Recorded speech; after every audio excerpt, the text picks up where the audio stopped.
please welcome our JBS chapter leader, Trinity Baptist Church, Pastor Dan Fisher.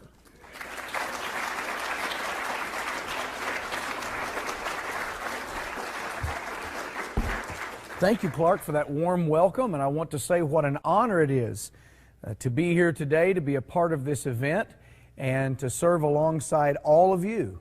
As Clark said, I am the pastor of Trinity Baptist Church in Yukon, Oklahoma. I've been there now almost 19 years.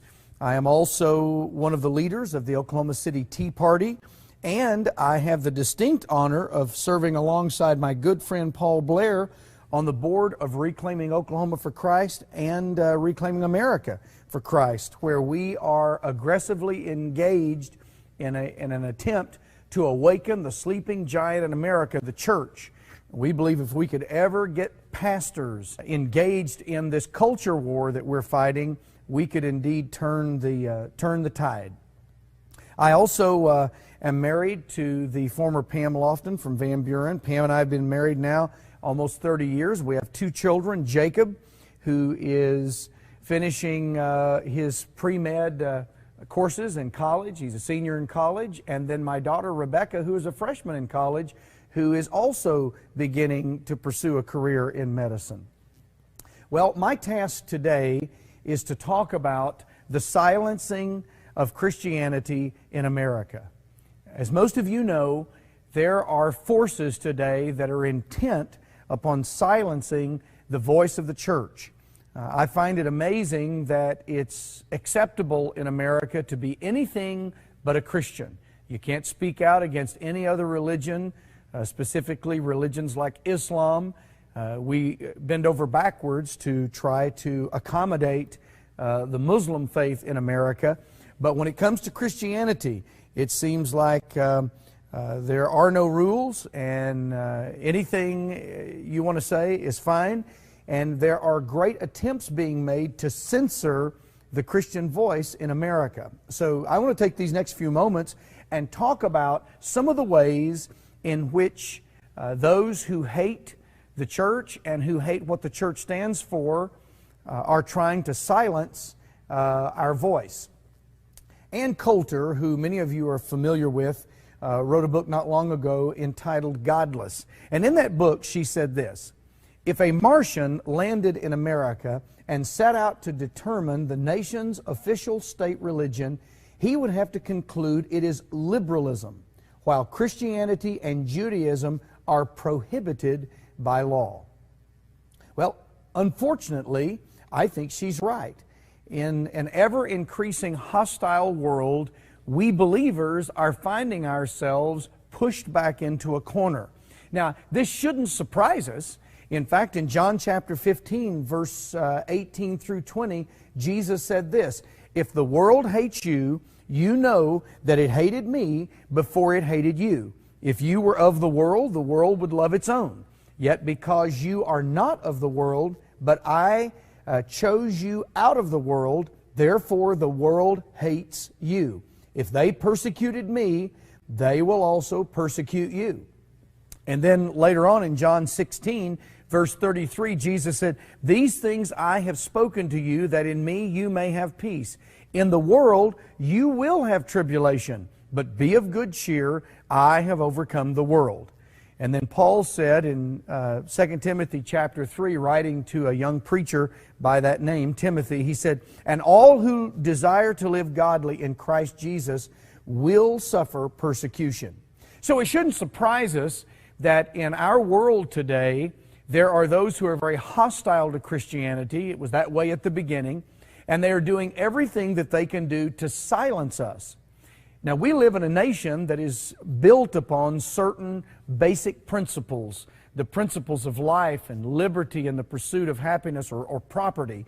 And in this nation, now for well over 2 centuries, we have had the freedom to express our religious beliefs, the freedom to practice those beliefs in whatever way that we felt was pleasing to God. In fact, that was the very basis of the foundation of our nation. In fact, John Quincy Adams, the 6th President of the United States, said this. He said, "The greatest glory of the American Revolution was that it bound together in one indissoluble bond the principles of Christianity and civil government." So we live in a nation where historically we have had the freedom to practice our religious beliefs freely without any concern for government intrusion. But that has been slowly changing over the past 75 to 100 years. In fact, we live in a nation today where people don't really understand the history of our founding. They don't really even understand the Constitution. Many have not even read it, so they don't even understand the principles that undergird our nation. Folks today in our culture are sometimes shocked when some of us say that we're a Christian nation. But the fact is, America was founded as a Christian nation. It's only been in the last few decades, as I said, that people have started to rewrite our history and certainly believe what has been rewritten about our history. Let me give you an example. In the mid-1800s, our country, our government was being sued because these folks believed that America was not a Christian nation. It was never formed as a Christian nation. And so the House of Representatives and the Senate both assigned to their judiciary committees the job of researching and determining whether or not America was founded as a Christian nation.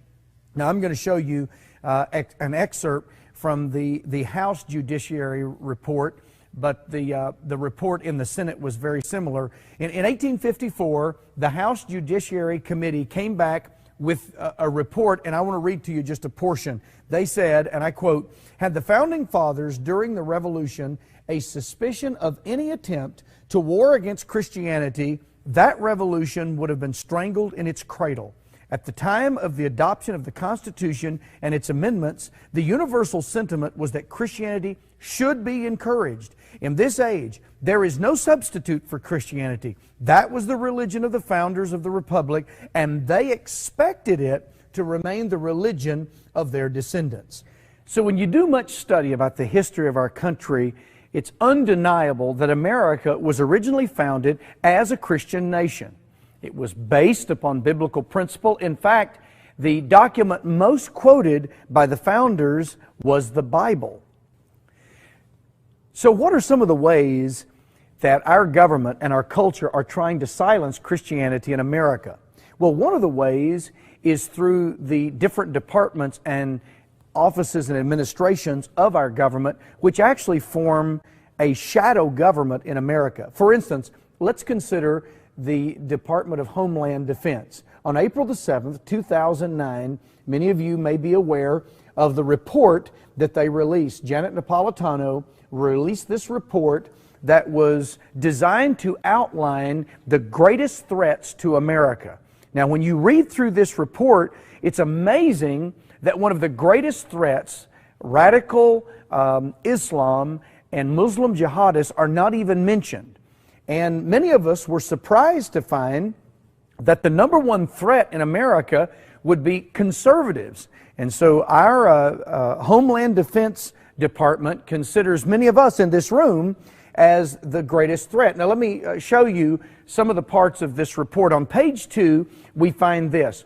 Right-wing extremism in the United States can be broadly divided into those groups that are mainly anti-government, rejecting federal authority in favor of state or local authority. Well, let me first say that none of us in this room are anti-government, but we are anti-government that is unconstitutional. And yes, we do favor, as our founders did, state and local government over federal government. In fact, our nation was formed and our Constitution was written creating strong state and local governments and a weaker federal government, because our founders were smart enough to know that you can get your hands on local government, but it's very difficult to reach out and touch federal government all the way over in Washington, D.C. Now, page 2 goes on to say, it may include groups and individuals that are dedicated to a single issue, such as opposition to abortion or immigration. So notice then, if you are pro-life, anti-abortion, then they consider you a tremendous threat. On page 3, it says, many right-wing extremists are antagonistic toward the new presidential administration and its perceived, notice that word perceived, stance on a range of issues. And of course what they're implying there is we're not really smart enough to know what they really are trying to do, so we misinterpret. They go on to say these perceived stances on a range of issues, including immigration. So there's a second time that they've mentioned immigration and citizenship. Well, let me say that none of us are against legal immigration. Now, we might feel like we need to limit immigration from time to time, but it's not legal immigration that we're upset about. It's illegal immigration. We're against illegal immigration. They go on to say the expansion of social programs to minorities and restrictions on firearms ownership and use. Well, yes, we are upset about intrusions into our Second Amendment rights. So, yes, if the federal government is placing restrictions on one of our inalienable rights given to us by God, not government, and then enumerated in our Bill of Rights, then yes, we're upset when they try to restrict our right to keep and bear arms. Goes on to say, right-wing extremists are increasingly galvanized by these concerns and leverage them as drivers for recruitment. Well, yes, I am trying to recruit those who agree with me, who will stand up against an overreaching, out-of-control government, and we're trying to bring back constitutional government. Do you agree? On page 5, the report goes on to say, debates over appropriate immigration levels and enforcement policy generally fall within the realm of protected political speech under the First Amendment, but in some cases. So in other words, even though, according to the Constitution, we have the right to speak out, in some cases, they say, anti-immigration or strident pro-enforcement fervor has been directed against specific groups and has the potential to turn violent. So, in other words, if you speak out for constitutional principles and you speak your mind, the Department of Homeland Defense sees you as a major threat. And then one more page, let's look at page 7. It says, right-wing extremists will attempt to recruit and radicalize returning veterans. So here now they're saying another great threat, other than constitutionalists, would be those who have served our country, have gone to some other country and have fought and risked their lives, or they've served here domestically, they're veterans, and they're a real threat. So you can see that the Homeland Defense Department believes that if you are, pro-life, if you are in favor of strong state and local government, if you are against runaway immigration and certainly illegal immigration, if you're against the expansion of social programs that becomes lopsided in our government, if you're upset when the Second Amendment is attacked, if you are one who speaks out on First Amendment issues, or if you're a returning veteran, you're the one who's the big threat to our country. So through the departments in our government, they are seeking to silence Christianity. Now, another way in which our government is trying to silence the church today is through hate crime legislation. And in particular, the hate crimes law that was just passed and signed into law in October of 2009. Many of us remember the terrible murder of a young man named Matthew Shepard in 1998. It was a terrible thing, and we're always against any type of crime, and certainly murder in any shape, form, or fashion. It doesn't matter the sexual orientation. Murder has always been and still is against the law. The problem is they used Matthew Shepard as the poster child in order to shove down our throats hate crimes legislation, which in fact goes well beyond what we've always considered the law. In fact, this measure expands the 1969 United States federal hate crime law to include crimes motivated by a victim's actual or perceived gender, sexual orientation, gender identity, or disability. This act is the first federal law to extend legal protections to transgender persons. Now understand what they're saying here. They are going to police perceptions, what you were thinking, not what you did. Now we all know that our laws are written to deal with actions, but this law is written intending to deal with thoughts, with intentions, with perceptions. Now the bill provides $5 million per year in funding for fiscal years 2010 through 2012 to help state and local agencies pay for investigating and prosecuting hate crimes. In other words, they're going to give states money to dig up, to look for hate crimes. Now what's kind of amazing about this is that if hate crimes are so rampant, you shouldn't have to try to find them. They ought to be everywhere. And it's also amazing to me that they're using the Matthew Shepard case and having to reach back into the late 90s. If hate crimes are such a problem, you should be able to use one of the crimes that was committed just last week. Again, evidence that hate crimes are not the runaway problem in America that our government wants us to believe that they are. Well, then why hate crime legislation? Because they want to become the thought police. They don't want to just enforce the laws on the books. They want to enforce laws that they want to put into action that would literally silence or squelch thinking. You see, what they're trying to do is limit our freedom of expression. In fact, this Matthew Shepard Act, this hate crimes legislation, requires the FBI to track statistics on hate crimes against transgender people. And this is the first time, folks, that this has happened in our country. Now, when this law was passed by Congress and then 6 days, I believe, later signed by the President, many spoke out against it. For instance, Pat Toomey had this to say. He said, "I think it's a bad idea for government to legislate on the basis of what they think people are thinking. What's in a person's mind or heart when they create a crime, crime should be prosecuted for what's actually done."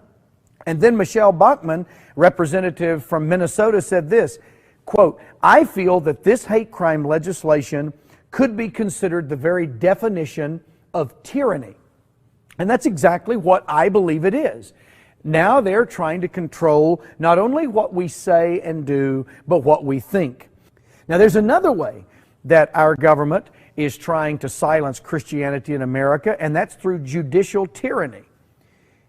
In numerous countries where hate crimes legislation has been passed, it goes well beyond what we would consider hate crimes. Of course, we all consider all crimes to be hateful.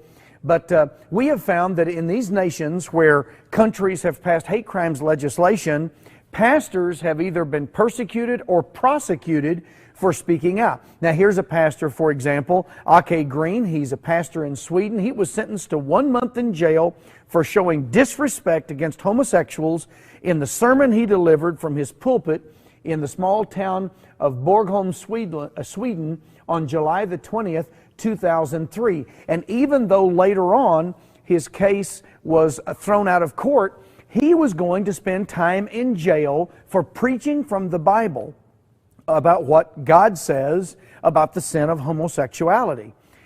One of the leaders in Sweden, in fact his name is Lars Ohly, he is a leader of the Swedish Left Party, is working to force pastors in Sweden to perform homosexual weddings or face state punishment. He said, and I quote, "In the long run, it's inappropriate to allow discrimination like this." Now what he means is pastors that refuse to do homosexual weddings because of their belief in Scripture. "We don't think that someone should be allowed to refuse to wed same-sex couples. We have a proposal which we don't plan on walking away from."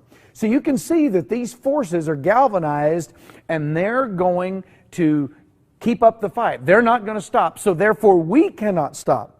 Now some of you are saying, well, that's in other countries. That's not here in America. That would never happen in America. No.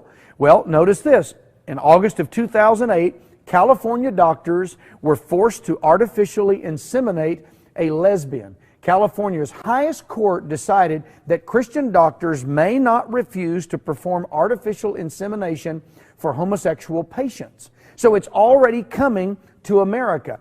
In fact, attorney Brad Dacus of the Pacific Justice Institute said, "This is not about denying people services. This is instead about the thought police attempting to censor Christian beliefs and Christian perspectives that don't agree with homosexuality."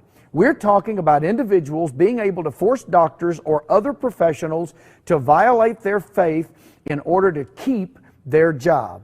Already, American citizens are being persecuted with this type of legislation and ideology. For instance, notice on this slide, here's a New Mexico couple that run their own photography agency, and they were fined by the state of New Mexico $6,000 for declining to photograph a commitment ceremony between two lesbians. Here, a California student was punished for his religious speech. In November of 2008, Ryan Dozier, a student at Yuba Community College in Yuba, California, was cited by a campus police officer for sharing his faith and handing out tracts on campus. The officer told him that if he continued to do so without a permit, he would possibly be expelled or arrested. 3 weeks later, he received a certified letter from the president of the college stating that his actions were the subject of a campus crime report. The letter informed him he could face expulsion if he shared his faith on campus again. And over and over and over, you see these types of overreaching of our law enforcement agencies and of laws that are being written. Judicial tyranny is one of the ways in which the church is being silenced. But there's also another way that Christianity is being silenced in America, and that is through workplace censorship. Here's an example. This is John Cash, a meteorologist of the TV station WAVY-TV in Virginia Beach. He was a weatherman, and he was fired for his after-hours Christian ministry. He had worked for WAVY for 21 years, but he also traveled around in his off time as a Christian evangelist preaching at area churches, large and small, and he was fired because they believed that that was a bad influence in his work there at the television station. In fact, the general manager of the station, Doug Davis, said that going into full-time ministry was bad for their business. Here's another example of workplace censorship. This is John Freshwater. He is a school teacher in Ohio. In fact, he's been teaching for 20 years and last year was named Teacher of the Year. Now, he was ordered by the school administration to remove his Bible from his desk, citing a violation of separation of church and state. Right now, there is a woman in my church who is fighting with the school in Oklahoma City for the very same reason. Here's Dr. Michael Campion. Campion previously was a professor at the University of Illinois College of Medicine, and he had done that for 18 years. He conducted employment testing for the city of Minneapolis. This included screening police officers and firefighters. He was terminated in 2007 after it was learned he had a connection with the Illinois Family Institute. Now, that is a Christian pro-family group. And so he lost his job for being involved in a pro-family, pro-life Christian group. So, workplace censorship is a way in which Christianity is being silenced in America. Another way in which Christians are being silenced in America is through sustainable development, rezoning, what is often called Agenda 21.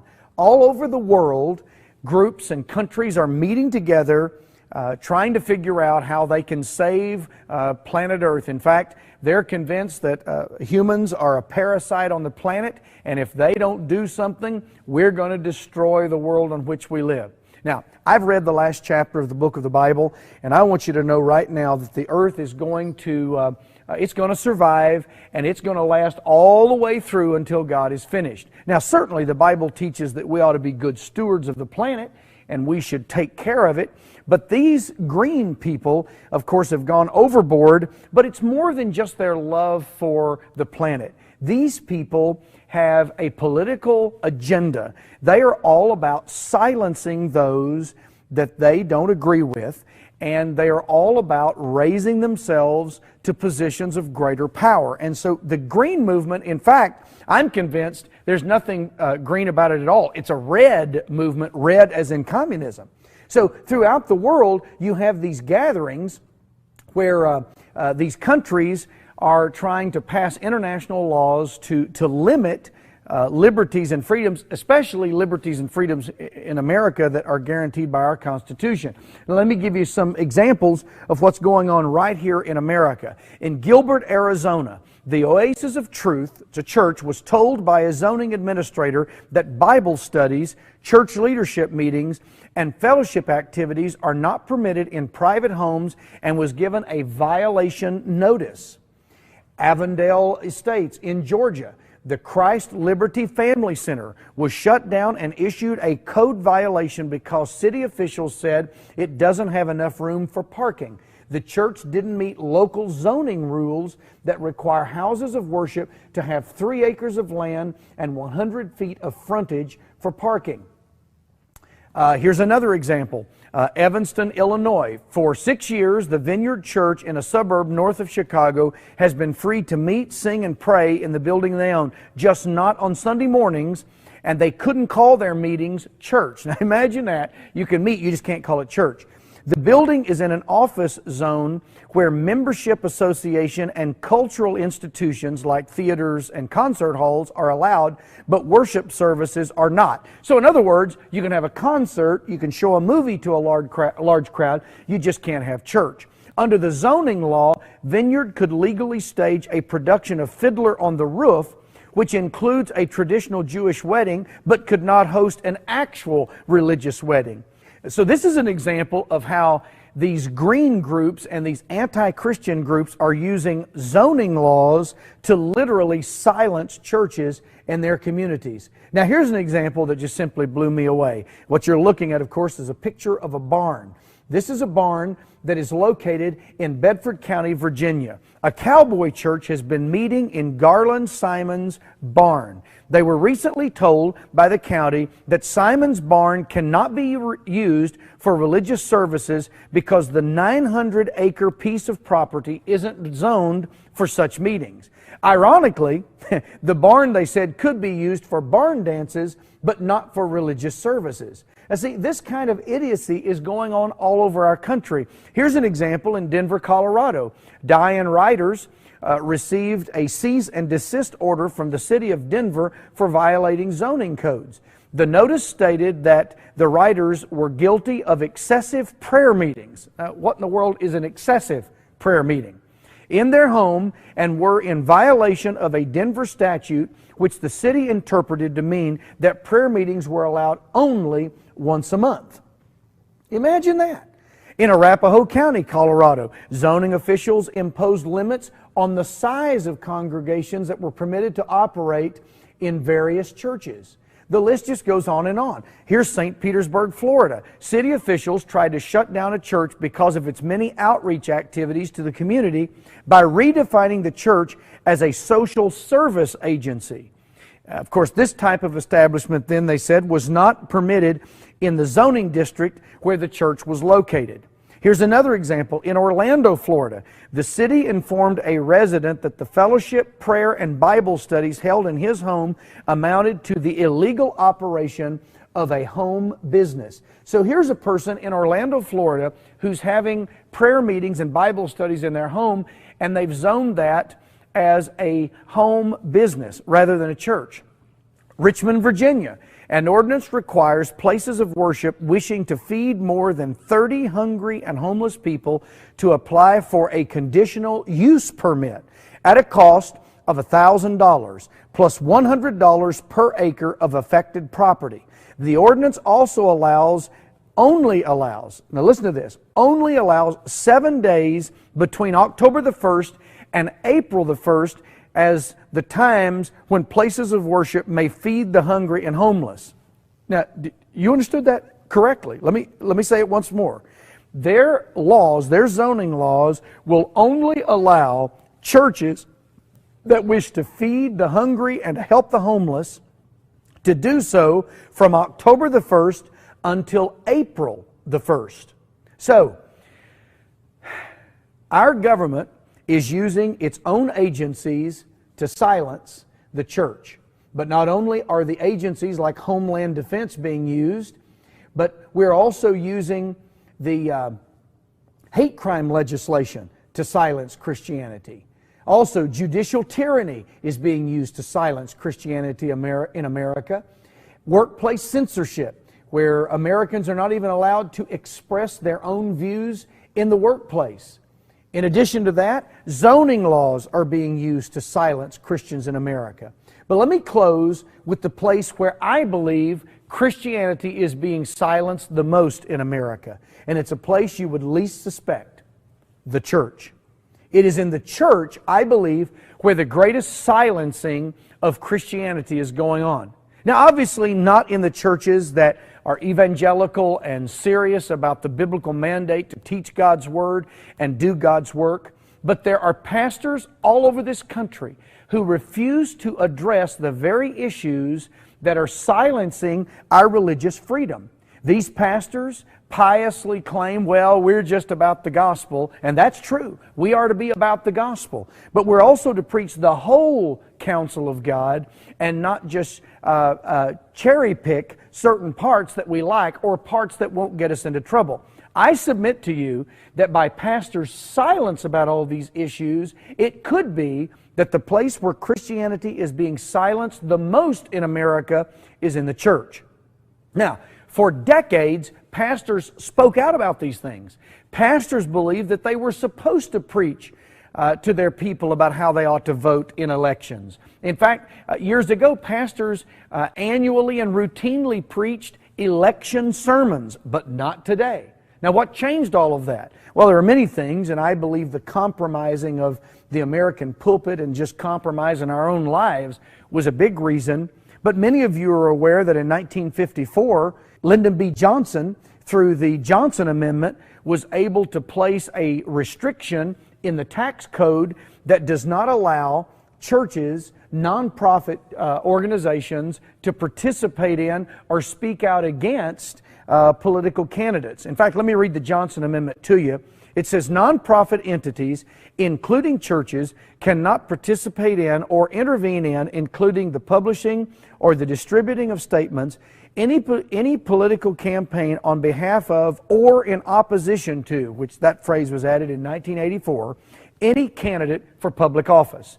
So Johnson was able to slip into our tax law restrictions on pastors and churches. Now, the reason he did this is he was running for his second term as senator, and some conservative groups were really giving him some trouble. It looks like they were going to get him beat, and so he was able to, by stealth, slip this into the tax code. And in '54, for the first time in America, pastors were told what they could and could not preach. And over the decades since, this has been used by the IRS to intimidate churches and to intimidate pastors until now. Pastors refuse to speak out on these issues and claim that because of separation of church and state, they're not supposed to. Well, it wasn't until the last 50 years that preachers believed that. All before that, pastors preached out on these subjects. Now, why have they changed? Well, I believe primarily it's because of the fear of losing their following, those who don't want controversy in the church, and these preachers are afraid they're going to lose their non-profit status. This is why people like Paul and I, who were honored to be a part of the original Pulpit Initiative, the Pulpit Freedom Sunday that the Alliance Defense Fund organized, we were part of the original 33 that participated in 2008, have been speaking out against this IRS rule because we believe it's unconstitutional. The First Amendment guarantees the right of Americans to express themselves religiously, and we do not believe that the IRS has the power to restrict religious speech. So, church congregations, especially the leadership, I believe, are silencing their pastors by an incorrect understanding of the entire phrase separation of church and state, which we all believe is not even in the Constitution. So unfortunately, the place where Christianity is being silenced the most is in the church. In Germany, in the days of Hitler, World War II, one of the Lutheran pastors was willing to stand up. Most of the pastors remained silent. But Dietrich Bonhoeffer stood up in the face of what was almost certain persecution and death, and he said this. He said, "Silence in the face of evil is itself evil. God will not hold us guiltless. Not to speak is to speak. Not to act is to act." Dietrich Bonhoeffer stood up against the evil of Hitler. In fact, he was even one of the participants in one of the failed assassination attempts. And 4 days before the fall of Berlin, the Nazis executed Dietrich Bonhoeffer. But he went down swinging for what was right. And so you and I, as Christians in America, as freedom-loving Americans, need to speak out. Christianity is being silenced in America, and we must speak out. And the place where we need to speak out the most, unfortunately, is in the church, because it's there that our religious freedoms, I believe, are being most restricted. So, ladies and gentlemen, we have a battle in front of us. I encourage you to stand with us, and if we will stand together, then we can turn this fight around. But we must stand together. Benjamin Franklin was correct. If we do not hang together, we will most assuredly hang separately. Thank you so much, ladies and gentlemen, for your time. God bless you.